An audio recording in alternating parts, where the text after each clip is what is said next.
A gente separa os menos arriscados, aqueles de alta qualidade, mais ou menos, e você tem aqueles mais arriscados. O que você pode me falar do RBRY11, um fundo de papel, né?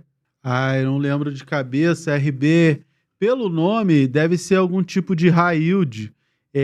Eu não sei se é RB, se é da Rio Bravo. Eu não gosto muito da gestão da Rio Bravo, não é uma das gestoras. Quando eu dou aula para os meus alunos, eu tenho uma lista de gestores mais confiáveis e a Rio Bravo não faz parte dessa lista de gestores mais confiáveis. Não, por um monte de rolos, de problemas em fundos imobiliários. Esse eu não lembro de cabeça, mas se é high yield, é um fundo mais arriscado. Os high yields, eles são mais arriscados. De cabeça eu não lembro, mas, assim, não deve ser nada tão interessante, porque senão eu lembraria. E o Habit 11? Cara, o Habitat é um fundo mais arriscado, por isso que ele apanhou tanto. E ele ainda tem muito barato, risco. né? Tá barato, mas ele também tem uma perspectiva ainda complicada. É alto risco, né? Todos esses fundos que caíram muito por problemas nos seus ativos, eles ainda têm um longo caminho pela frente. E a gente falou Eles de tantos seriam fundos mais bons arriscados, né? Assim, a gente separa os menos arriscados, aqueles de alta qualidade. Você tem os mais ou menos, e você tem aqueles mais arriscados. O Habitat, ele é daqueles mais arriscados. Aí depende do que cada um quer, né? Eu não sei eu, por exemplo, eu acho que fundo imobiliário não é um ativo para você, caramba, eu quero tomar risco, para mim, fundo imobiliário é um ativo mais tranquilo. Pra gerar renda, pra você pagar suas contas. Se você quer ativos mais arriscados, Aí vai para ações. Sim. Vai operar derivativos. Eu gosto muito de operar derivativos. Eu opero muito opções. Eu terminei uma operação semana passada de Bradesco, eu fiz R$20 mil sem ter posto nada do meu bolso. Ai, que beleza. Só usando margem de garantia para fazer venda de put, olhando a análise do gráfico, que é uma das minhas especialidades. Eu boto dinheiro no bolso com isso. Eu gosto de fazer isso, mas eu gosto do trade. E aí o fundo imobiliário é aquela parcela para você dormir tranquilo. Tomar alto risco no fundo imobiliário é um negócio que para mim não faz muito sentido. Não faz sentido, né? Muita gente pergunta, high yield. Eu recomendei no começo de fevereiro o KNHY, que é o high yield da Quineia. Aí você tem a tranquilidade da Quineia. KNHY. Só que ele é só para investidor qualificado, esse é o problema. Mas desde que eu recomendei, acho que ele já subiu 15%. Professor, fala um pouquinho disso, que tem gente que não sabe. O que é um investidor qualificado? Investidor qualificado, você tem duas condições para ser investidor qualificado. Eu sou investidor qualificado e sou investidor profissional. O investidor qualificado é aquele que tem pelo menos R$1 milhão em investimentos, não é de patrimônio, é investimentos lá. Mas aí não interfere, não pode ser, vamos supor, de vários ativos ou não? De vários ativos. Certo. Pode ser renda fixa, pode ser fundos, pode ser previdência. Perfeito.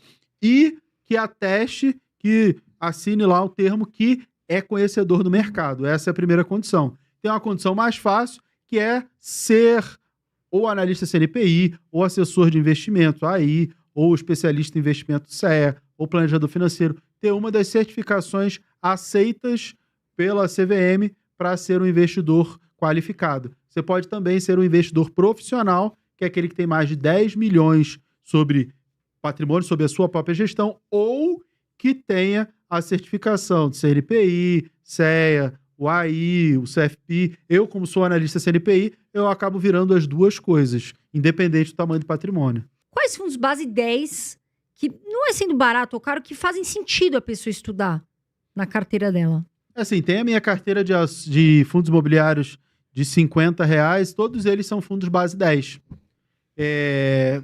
Assim, os fundos base 10 são os melhores do mercado? Não são, mas tem vários fundos base 10 que são interessantes. E o mercado está fazendo muito split justamente para transformar fundos que a cota é R$100, entre 80 e 150, R$200, em fundos base 10. É uma tendência do mercado, eu acho isso muito legal. O KNSC é um fundo que eu gosto bastante. E o KNSC é um fundo que eu gosto porque ele é metade CDI, metade PCA, gerido pela Quineia. Sim. E ele custa 9 e tralalá. O CPTS está na minha carteira. O SPSX11.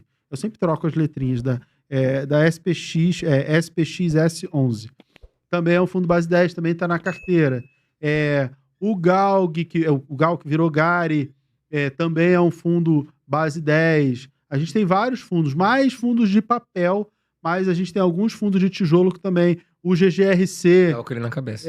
o GGRC é um fundo que eu tenho, assim, sei lá, 6, 8 anos que eu tenho GGRC, passou por uns problemas na gestão, deu uma melhorada também, é um fundo que agora é base 10. Então dá para dar uma estudada e tem bastante coisa. Assim, de uma maneira geral, começa olhando as gestoras. A Quineia é uma gestora muito boa, eu acho que é a melhor. A Pátria, que comprou a Reding Grifo, também, assim, manteve a equipe de gestão. Então, por enquanto, não tem nada que desabone. Também dá para confiar lá nos investimentos nos fundos da Pátria. Mas tem bastante coisa. 20, base o que 10. você acha? Porque é bem dividida a opinião, né? A 20, ela deu mole em algumas coisas, como o Vino 11, a alavancagem. O pessoal... Eu tenho algumas críticas também. Eu tenho o VISC. Eu já recomendei a compra do Vino no passado, porque era uma ideia de escritórios boutique, a própria 20 alugava um dos imóveis. Só que eu acho que ele perdeu o fundamento com a alavancagem. Eu falo desde o ano passado que podia ter vendido, ou se é uma parcela pequena, esquece lá na carteira. Mas já desde o ano passado, eu sempre falei no Instagram, principalmente nos stories, porque eu acho que perdeu um pouco de fundamento por conta da alavancagem. E a gestora tem um trabalho. Mas nesse cenário de juros altos é que a gente vê quem é mais conservador, a gestão que é mais conservadora, dá menos dor de cabeça, é aquela que dá um pouco mais de dor de cabeça. Sim. A 20 dá um pouco mais de dor de cabeça. Não que, olha, seja um problema a gestora, mas não é assim das melhores. Alguns erros ali. Uma outra coisa que é normal, mas não é das gestoras que eu mais gosto, embora eu tenha visto que já tenha recomendado várias vezes, tenho na carteira, que é o fundo de shopping deles.